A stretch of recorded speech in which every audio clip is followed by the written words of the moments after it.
Hi guys, welcome back to my channel. Ayan, grabe yung reaction ng mga boys, lalo na ni GM nang lumabas itong si Fiang na naka blue dress, as in gown na gown itong si Fiang, girl na girl. Yung mga ngiti ni GM abot nga ata yun, at talagang sinusundan niya yung paggampa ni Fiang. So ngayon nga ay may pa-party si kuya para sa mga housemate kasi matagal din naghiwalay ang teens at saka adult. At nakakatuwa talaga yung paglabas ni Fiang, yung naging reaksyon ng mga boys. Syempre si GM Sofia, as in yung ngiti niya iba talaga.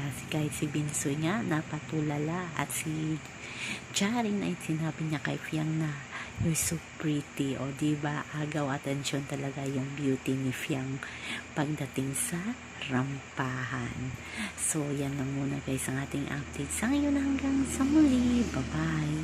Always remember, wag po tayo magpaka-stress. Please like, share, and subscribe my channel para ma-update kayo sa mga bagong upload. Bye bye.